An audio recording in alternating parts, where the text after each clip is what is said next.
So this video is part of my video series on study tips for students, and this one's about what to do if you're not happy with a grade. Well, I'm going to tell you kind of what not to do. Like, don't do this. It's one of those sorts of videos.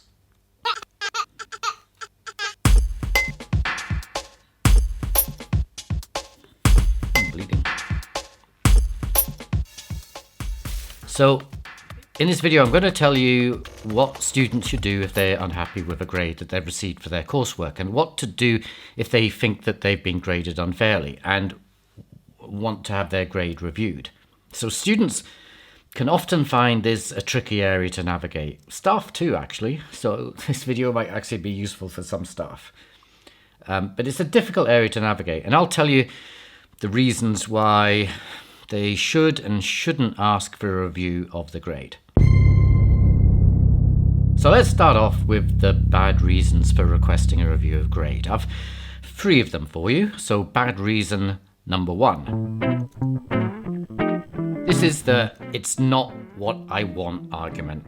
This is usually how a tutor will interpret an email from a student that says something like, "I was very disappointed with my grade."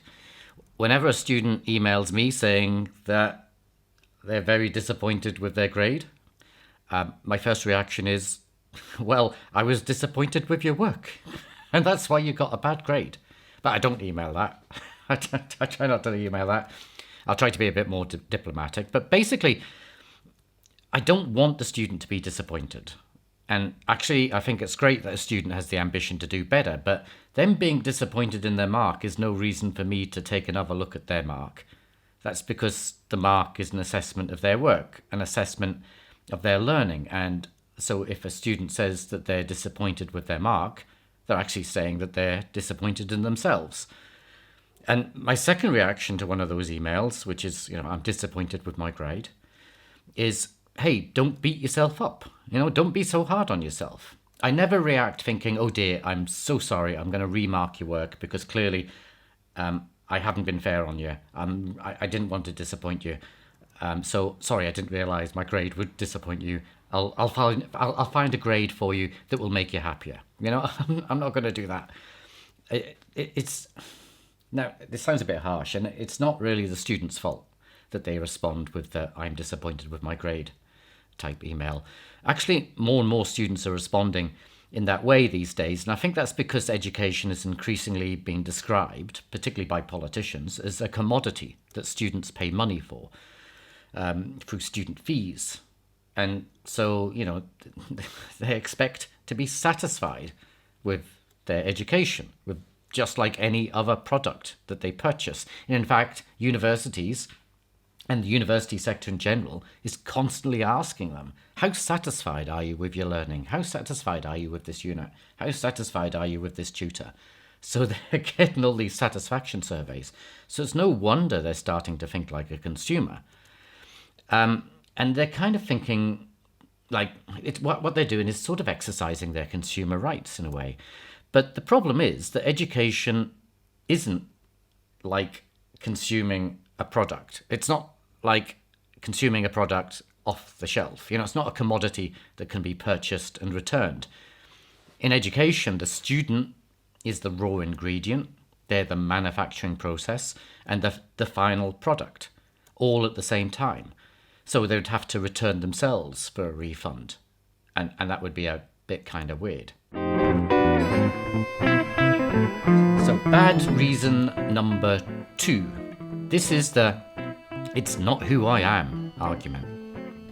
And this is where a student will say that they want their grade reviewed because they're better than the grade they received. Typically, this comes in the form of a student telling me that they're an HD student and that I've graded them lower than an HD, so the grade must be wrong and I need to look at it again. Well, just because a student previously received HDs for other subjects doesn't mean they will get an HD for my subject. So let me explain. So I write academic papers, I write reports, and I do it pretty well, I think. Well, I do it well enough to get published, and I've published a lot. But that doesn't mean that I can write poetry. In fact, I've tried to write poetry once upon a time, and I was awful at it. It's like Michael Jordan, who's a brilliant basketball player, but he kind of sucked when he switched over to baseball.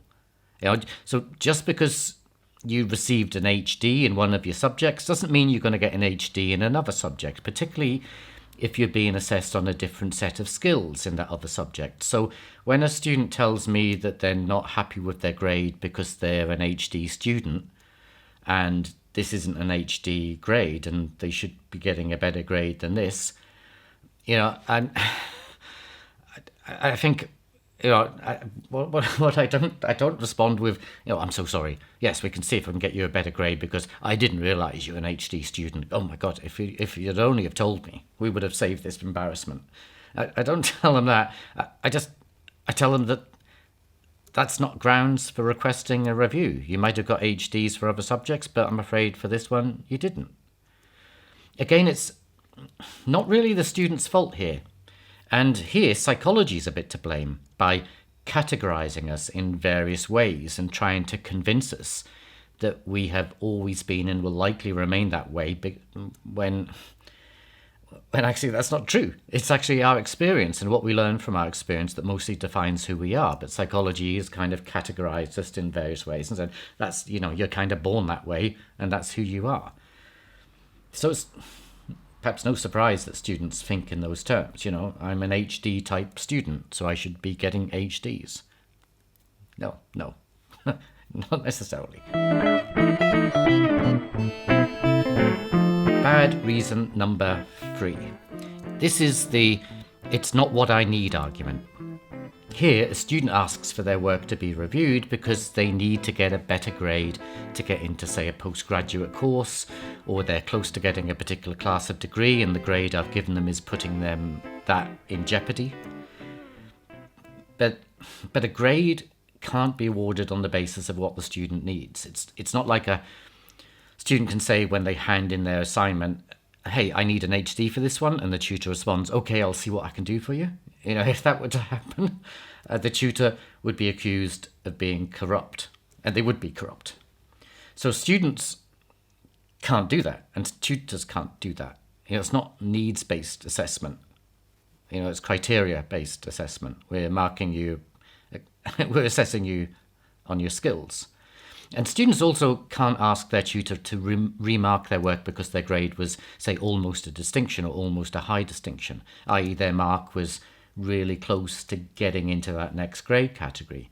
You can't do that because the most assignments are assessed against multiple criteria, which means the mark for an assignment is actually an aggregate mark. That mark doesn't necessarily mean that a student was borderline in relation to any or all of those individual marking criteria. So you can't adjust an aggregate mark in that way because the aggregate mark might have been borderline to the next grade classification, but that doesn't mean that they were borderline in all of the criteria that they were assessed against. It's the total mark that they're looking at and not the individual marks. Okay, so if a student asks for their grade to be reviewed for any of those 3 reasons, their request will usually be denied. And most universities have a policy to say, yeah, you can't review a grade on that basis, on any of those bases. There's another thing students can't do when they request a review of their grade, and that is to question the academic judgment of their tutor.